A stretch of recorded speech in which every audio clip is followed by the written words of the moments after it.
Le chef est là, bonjour, bienvenue sur le Mbolo. plateau de l'Entre-deux. Mbolo, merci. J'ai tout de suite envie de vous demander pourquoi chef est là. Vous êtes chef traditionnel, chef des brigades, Ouais, chef, normalement, si c'est chef est là, en fait, parce que normalement, je devrais m'appeler Tira et là-bas. Ah, c'est mon nom de VT. Tira D'accord. et là-bas. Mais Tira, on peut justement le traduire en chef. Donc, D'accord. pourquoi c'est chef est là pour que ça passe mieux, quoi. Pour que ça Ouais, passe vite. un peu Voilà. francisé. Voilà. D'accord, donc vous êtes slammer et conteur, Mhm. ou conteur et slammer, Mhm. et cette année représente un cap très important dans votre carrière Très de important, conteur oui. slammer. D'abord, merci parce que Akiba, quoi. Moi, je suis 10 heures de Mvet, donc je suis slammer et conteur parce que le Mvet, c'est des contes que l'on déclame. Vous voyez, dans le slam, on déclame et le conte, on le dit. Mais D'accord. le Mvet, c'est des textes que l'on déclame. C'est des contes que l'on déclame. Alors, c'est en 2008 où j'ai reçu ma révélation. D'accord. Cette révélation qui a fait de moi un VT1. Je suis devenu MVTologue. Et je C'est très scientifique ça. oui, VTologue. parce qu'il y a, ouais, il y a 3 degrés. Mhm. C'est-à-dire qu'on peut être MVT1, artiste MVET, D'accord. c'est la chose la plus difficile déjà. Et être MVTologue, c'est-à-dire faire des recherches dans le MVET, vous pouvez être MVTologue, Ok. vous comprenez. Mais maintenant, il y a le MVETiste, le spécialiste de l'instrument, qui D'accord. soit le joue, soit le fabrique, ou alors il fait les deux. D'accord. Donc Maintenant, on a le vétiste, le VT1 et le MVTologue. vétologue. Voilà pourquoi on va trouver des Mbomombot, qui sont des joueurs de MVET, et les Ok. Nzomvot. Mais le Mbomombot, il joue en même temps et il parle en même temps. Alors que le Nzomvot, lui, il dit seulement, il ne joue pas. Et Moi, vous je suis êtes Nzomvot. Je suis D'accord, vous 10 heures dites, de mais MVET. vous ne jouez Je pas. ne joue pas encore l'instrument. J'espère être bientôt à la rencontre de l'instrument, comme j'ai été révélé, comme le message m'a été révélé. D'accord. Voilà. On reviendra très en détail. Yeah. Hein. Vraiment, il faut qu'on comprenne vraiment cette affaire très en détail. On a déjà compris les 3 étapes entre un vétiste, VT1, vétologue. Pour le moment, on va prendre la rubrique Le Baromètre. Vous restez avec nous. On va revenir sur D'accord. votre carrière. On préfère appeler ainsi depuis vos débuts dans le rap jusqu'à présent. Et on revient vers vous, chef Ella. Vous Yeah. nous parlez donc du début de votre carrière artistique. On sait que vous avez commencé par du rap. C'était dans les années 2000. Oui, en effet, en 2000, nous avons eu la chance d'être un jeune groupe de rap à Bitam. Vous voyez, l'an 2000, il y avait beaucoup de choses, de bugs de l'an 2000, il y avait beaucoup de choses, on entrait Ouais. dans un nouveau millénaire. Et justement, mon groupe de rap, c'était justement un de ces nouveaux groupes-là, qui, dans une petite ville, a essayé d'éclore une nouvelle culture qui est la culture hip-hop. Parce qu'il y avait déjà du rap. Le rap, c'était Ice-P, on connaissait notre grand frère. Mais la culture hip-hop, c'est Antofia Staff, mon groupe de rap, qui l'a emmené à Bitam. D'accord. Lorsque Donc vous êtes originaire, la ville dont oui, vous oui, êtes je suis originaire de Bitam. D'accord. C'est un Toumou du village des Corons, mon Angan Ken. Ok. Voilà, donc nous sommes venus à Libreville d'abord grâce à Serge Abessolo, qui a organisé son spectacle à l'Institut français. Et il nous a invités, nous a enlevés du village jusqu'à l'Institut français. Et ça nous a ouvert les portes au niveau national. Ce qui fait que nous avons eu un bon petit succès. Mais chemin faisant, les études étaient là parce que je fais partie de cette famille où les parents disent qu'il faut d'abord faire les études. Bien sûr. Voilà, donc j'ai eu la chance. Ils ont justement- raison. Voilà. J'ai eu la Bravo chance, papa, bravo maman. j'ai eu la chance de finir mes études à l'UISO. D'accord. Ouais, donc voilà, donc c'est ce qui me permet aujourd'hui de manager ma carrière. Mais voilà, donc mais c'est maintenant en 2008, on va dire, en 2008, après avoir sorti en 2006 mon maxi single, c'est en 2008 que j'ai ma révélation. La révélation Vous avez de quel VT. âge à l'époque? J'ai 24 ans. Très jeune. Ouais, très jeune. Ok. Voilà, donc à 24 ans, je reçois cette révélation, j'ai l'impression que je vais devenir fou. Et là, je rencontre via les médias, la télé, il y a des hommes de la Fondation Mobo'o. Ouais, parce que Fondation Mobo'o vient de Zama Yomobo'o, c'est-à-dire En Dieu, français, qui veut dire peut-être Dieu, pour ce- le d'accord. bon Dieu, le Dieu Ok. créateur, le Dieu tout-puissant. D'accord. Voilà. Donc je les rencontre et je vais donc à leur Faudrait qu'on rencontre. pense à un dictionnaire, hein, Bien à sûr, chaque il fois y a- que vous donnez. il y a des communautés et camps qui sont en train de justement de vouloir sortir des dictionnaires parce qu'on a le dictionnaire français-anglais, D'accord. français, ouais, mais on veut se faire fan français ou D'accord. bien pour Il y a- nous il y a- français. exactement, Voilà. ce serait bien ça. Donc voilà, je vais à leur rencontre et là ils me disent non, ne t'inquiète pas, c'est une chance, c'est une grâce, comme disait le pasteur tout à l'heure, c'est une grâce d'avoir reçu cette révélation. Il faut donc transmettre le message et ce message est en adéquation avec je veux dire, avec tous les autres messages universels.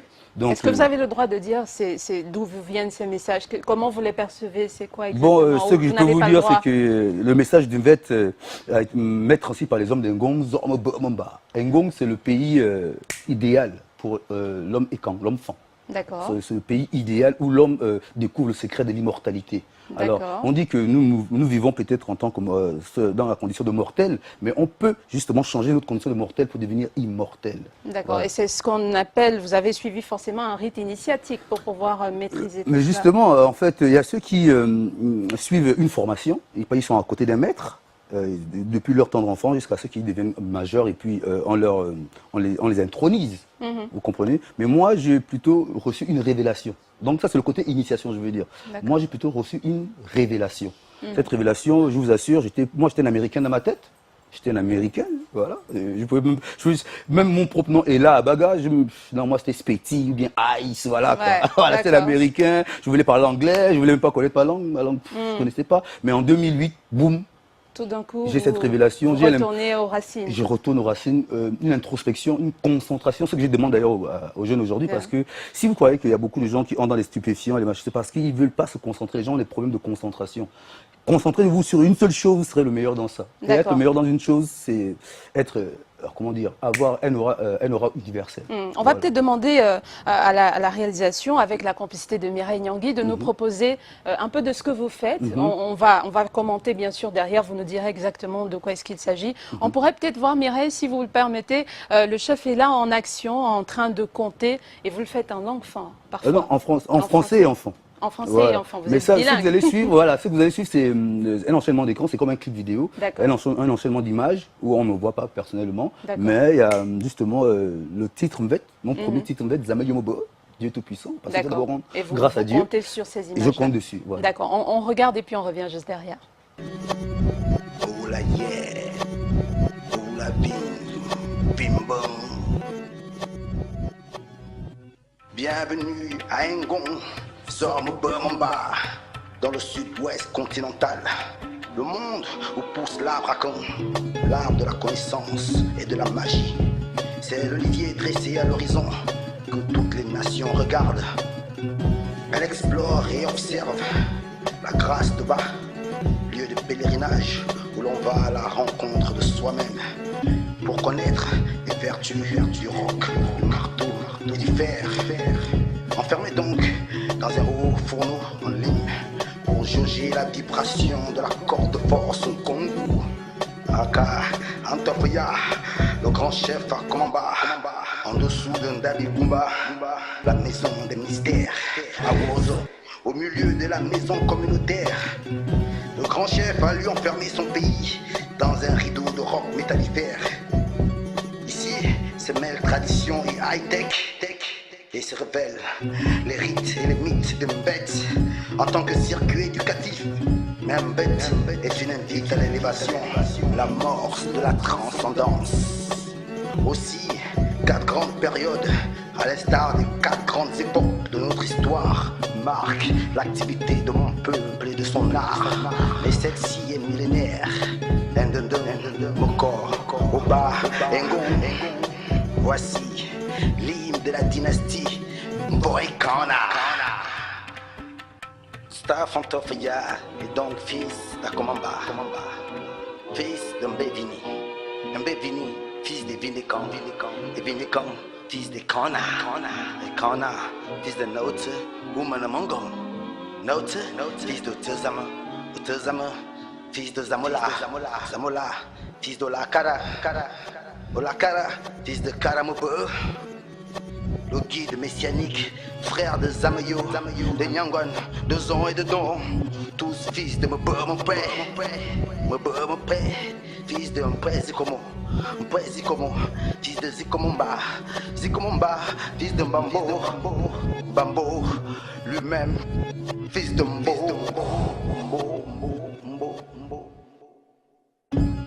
Ainsi, devenu immortel, les phonos, descendants d'un être puissant et belliqueux, provoquent des montées de vapeur à la peuplade de Cuy.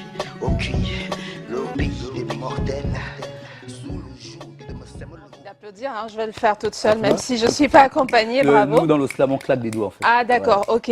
Et donc, on a quand même remarqué sur la fin de ce petit extrait, l'arbre généalogique, c'est le vôtre.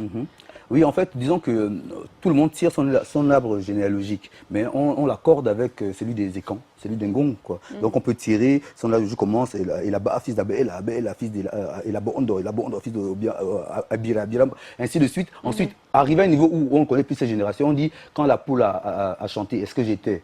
L'assistance dit non, et là tu commences, fils d'Akomamba, Akomamba, fils d'Ambevini, qui est maintenant la généalogie Écan. Après cette généalogie, on a la cosmologie, après la cosmologie, on a la cosmogonie. Voilà, jusqu'à Io. Voilà, c'est très intéressant et ça fait 10 ans que vous êtes dedans. Ouais. Parlez-nous un peu de ces 10 années, comment vous avez évolué de cette révélation, comme vous l'avez dit, jusqu'à ce que vous en fassiez un métier aujourd'hui. Oui, lorsque je deviens donc, je reçois ma révélation, je suis en train de finir mes études supérieures.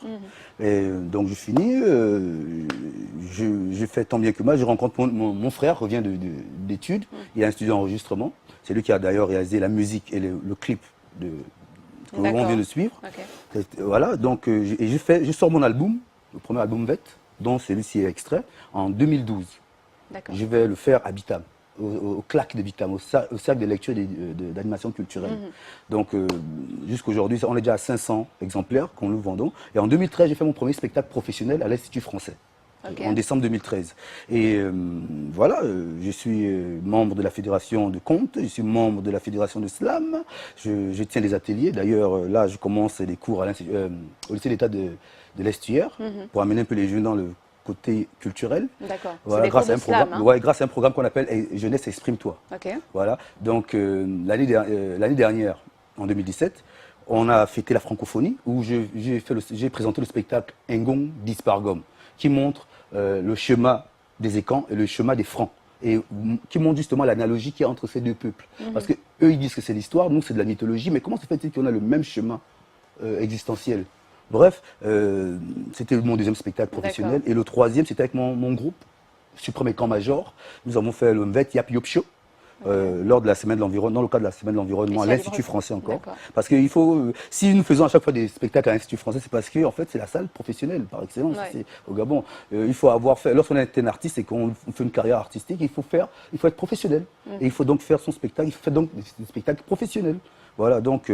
C'est donc un appel au ministère de la Culture qui, nous le savons, est en train d'œuvrer pour que le Gabon ait véritablement une salle de spectacle dédiée. Un palais de la culture. Voilà, un palais de la culture. C'est forcément dans le cahier de charge et dans les projets à venir. On écoute un mix de VET, bien sûr, mais avec des instruments modernes. Mais justement, voilà, vous avez un diseur de VET qui est devant vous, qui est en t-shirt, basket, jean. D'habitude, on voit le diseur de VET avec une touque, avec son instrument, avec des habits, des pagnes, tout ça. Donc en fait, vous représentez cette mixité. Voilà, pour que ça soit accessible à la jeunesse, parce que les jeunes doivent prendre conscience de ce message et prendre conscience de leur culture. Je m'habille comme eux, je suis comme eux. Hein, et je pense que le message est plus accessible. D'ailleurs, voilà pourquoi je le fais aussi en français, pour que ça puisse passer. Je peux le faire en français, je peux le faire en anglais, je peux le faire en allemand, en espagnol. Vous voyez, mais je garde les noms VET. Les noms et quand sont toujours là. C'est Zamayimobo, et quand on a, c'est quand on a. Vous voyez un peu. Donc, je mixe donc la tradition et la modernité. Je pense que c'est ce que tout le monde fait en ce moment. Mais il faut le faire bien. D'ailleurs, le chef Michel Colorec, tout à l'heure, dans la cuisine, il l'a fait également. C'est un mets traditionnel qu'il a essayé de revisiter, de moderniser avec les... Vous allez vous rendre compte, par exemple, dans ce son, il y a effectivement la sonorité de l'instrument Mvet, mais il y a un sample de Joe Dassin.